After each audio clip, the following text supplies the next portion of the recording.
Média maa ngi leen nuyu bu baax di leen nuyu yow Koura di nuyu aussi sa cameraman di nuyu waa Sénégal yëpp man la Abass Boubou Ndiaye responsable de la massification Pastef Louga aussi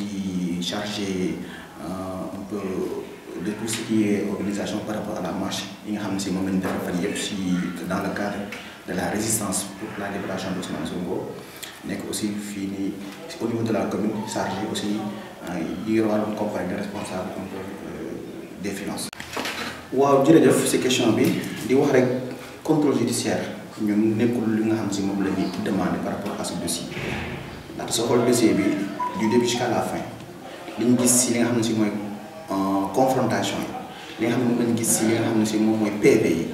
li nga xam ne moom la ñu dégg aussi si li nga xam ne si ñoom ñooy témoins yi à charge comme à décharge soo xool lépp da nga xam ne dossier bi c'est un dossier vide donc dossier vide nag suñu si téye koo xam ne si ku mel ne Ousmane Sonko la ki nga xam ne si li ñu ko xamee ak li ñu ko toppee du leen du jubal waaw li nga xam ne si moom mooy fësal aussi li nga xam ne si moom mooy respecté li nga xam ne si moom mooy institution yi ku mel noonu suñ ko toppee si lu mel noonu ñun ñëpp dañuy xam ni kon ay caaxaan bu nekk si ginnaaw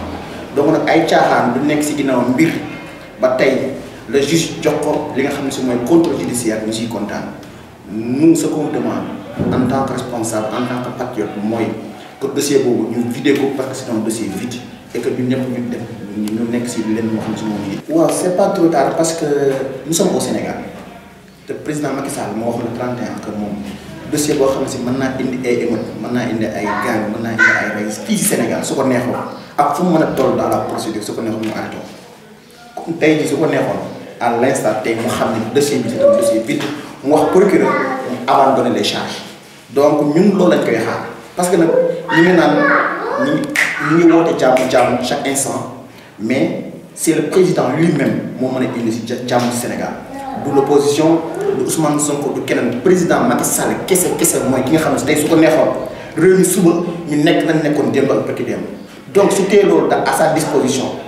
téye l'armée à sa disposition su demee moom damay choisir la meilleure manière pour amener la stabilité mooy mu jël dossier bi teg ko ñi nga xam ne si ñoom ñooy nekk dans la caverne dans laquelle dellu fa su ko defee Sénégal nekkaat si li nga xam ne si moom la si nekkoon. wax bi nga am wax na am na solo trop parce que sooy xool Macky Sall ne parle jamais à son peuple même pour wax benn mbir mu ndaw mbir mi lu mu siy wax il a fallu mu dem ba France waxee ko fa donc man jàpp naa ne Macky Sall ñun Sénégalais ñun ñoo ko fal mais léegi Idrissa Seck waxoon ni ko fal ngeen ko mais dafa am si ñu jéggul ñoo xam ne si ñoo nekk si ginnaaw déglu sëriñ déglu kenn ñooñu lay déglu yaakaar naa ni kon Macky Sall ba léegi ñoo lay déglu parce que su déglu woon Sénégalais yi déjà y a eu plus de 9 morts c'est la première fois si phase bu ndaw nii en moins d'une semaine am ay morts yu toll noonu aussi au Sénégal ba léegi waxu si benn yoon kon jàpp naa ni moom dafa xeeb Sénégalais yi déjà ku mel noonu nag ñun li ñuy wax ne dañ koy wax rek pour wàccee suñu wàccuwaay mais xam nañ bu baax a baax Macky Sall fii am na possibilité def li mu bëgg a def sans pour autant mu bañ a dellu gi na da koy def moo tax ñun tam duñ taxaw mukk si suñu position fexe ba li nga xam ne si moom la xamul leneen lu dul confrontation boobu muy woo Sénégalais yi ñun jeunesse bi nga xam ne ñun ñoo choisir toog Sénégal choisir ñu dem Europe wala fi dañoo choisir toog suñu réew ñun danañ ko si fekk ba mat sëkk ba lépp li nga xam ne si am nañ ko en un moyen dañ si def pour rek Macky Sall reculer te ab piqûre la rek pour jéem a wàccee la tension mais xam nañ bu baax a baax que Macky Sall yéeneem numéro 1 mooy d'abord dissoudre le parti Pastef mais aussi fexe ba Ousmane Sonko du bokk sa prochaine élection yi donc contrôle judiciaire frein à main la tey fii mi ngi koy placé contrôle judiciaire bu ko neexee mën na kaa woo ni ko lii ak lii donc Ousmane Sonko dafa nekk si prison ouverte ñun nag dañoo am sunu parti boo xam ne si parti bu régulier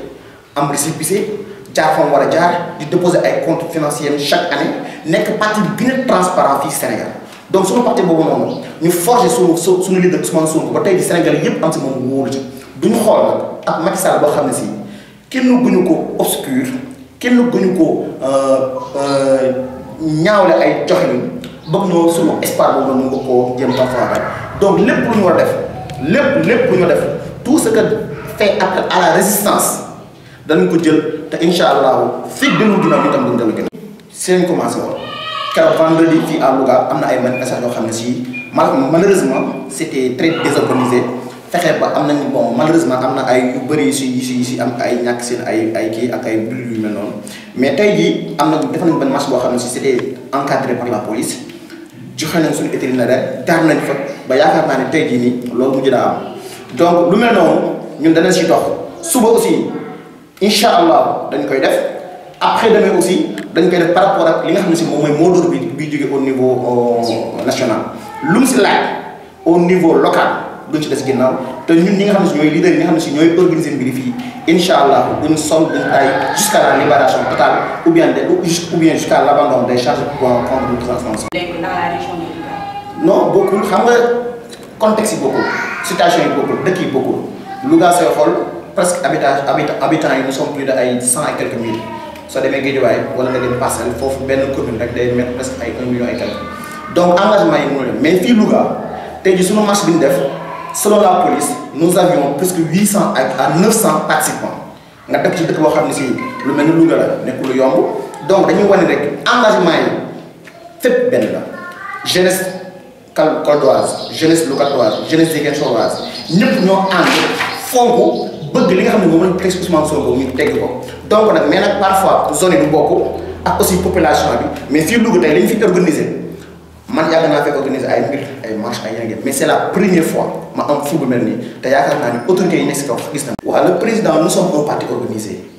tey jii si le président en concert avec peut-être le copil wala boog c'est ñi nga xam ne si moom ñoo koy conseillé mu ni nous voulons que les manifestations cessent booba dañ siy suivre parce que nous sommes dans un parti organisé mais xam naa ne li ñu yëngal moo ko yëngal te moom tam il est conscient des enjeux te xam na ni ki mu ko seetal c'est pas par la négociation que ngay amee li nga soxla. Donc, il y a un room dans notre vote. Mais ce que vous votez aussi, nous sommes prêts à le suivre dans cette dynamique. Peut-être que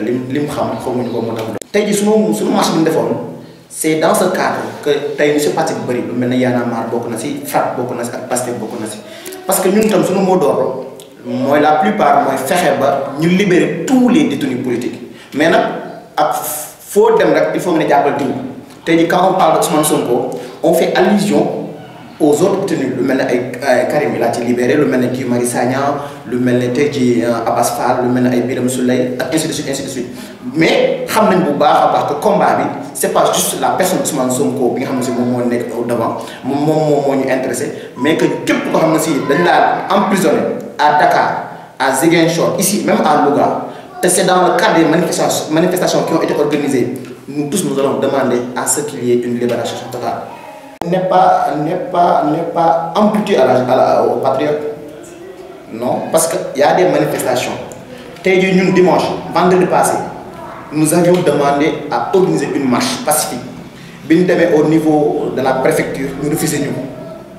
Commissaire Wonyou, la marche a été refusée. Nous on n'a pas hâte. Dès l'instant que nous refusons, nous devons participer. Moi, je suis canaliser. Mais d'où viennent-ils participer? Donc, ils doivent manifester, casser des trucs. Non, ce sont des gens qui étaient frustrés, qui sont sortis de façon pas organisée, aussi de façon spontanée. Mais quand nous avons encadré du début jusqu'à la fin, la police est venue et nous a félicité. Le gouverneur nous a fixé de la bonne tenue de la marche. Donc,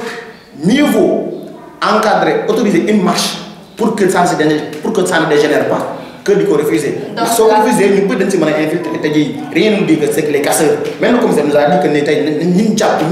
au niveau de la police, personne n'est reconnu comme étant des membres de PASTEF. Donc là, vous déplorez l'attitude des autorités. Effectivement, parce qu'il faut en toute pédagogie. Si on est dans un climat, c'est un climat tendu. Nous sommes de façon ordonnée, de façon organisée. Mais dès le ça, c'est interdit. Tous les organisateurs, dans ces initiatives,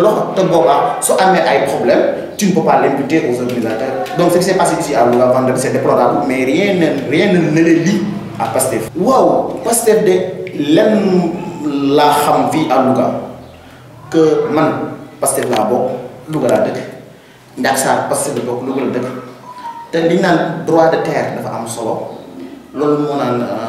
si biir parti bi sax dañ ko siy wax. Fall nag peut-être que li ci problème mooy il n'est pas de Louga dëkk fii peut-être aussi loolu moo tax peut-être amul benn profondeur si relation ak ñeneen ak ñeneen moo tax ñu bëri doo si gis mais tey sax gis nañ ko si marché bi malgré que démb la ko yëg ñëw participer mais ce qui veut dire que daal ñun à Louga coordonnateur comme sans coordonnateur lépp lu ñu war a def pour taxawal Pastef Louga fii si Louga que tu sois simple membre ou bien même que tu sois responsable wala boog que tu sois même pas dans le bureau soo xam ne ton engagement te permet d'être au devant de la scène par des activités citoyennes par des activités patriotiques boobaa nous sommes preneurs. moom dañ ko pointé du doigt. Pointé du doigt par rapport. c'est-à-dire que comme par exemple li nga wax que ni moom dëkkul Louga est-ce que lim dëkkul Louga dafa am lu mu empêché ci biir parti. waaw lu bëri parce que sooy xool tey jii nii nit ki fi nga bokk yow mu des ginnaaw loolu da lay indil ay sentiments de lay rusloo man tey jii su ma toogoon sama kër dégg naa dëkk bi ñu ngi grève wala dëkk bi ñu ngi manifester sauf Louga loolu dans ma chair propre daf may touché peut-être koo xam ne si nekkul Louga amul yenn attaché avec la tête de Louga peut-être mën naa bañ a dem noonu moo tax ñu bëri peut-être doog si gis mais ñun quand il s'agit des affaires de Pastef qui concernent Louga dañ say engagé au même au-delà des affaires qui concernent Pastef. donc moom naka ngeen nar a doxalee ak moom entre les Lougatois ak moom. en tout cas daal ñun ni ñu doxee ak moom mooy ni ñu doxee chaque jour mooy que lépp xam dañu ko war a teg fii Pastef ñun on tend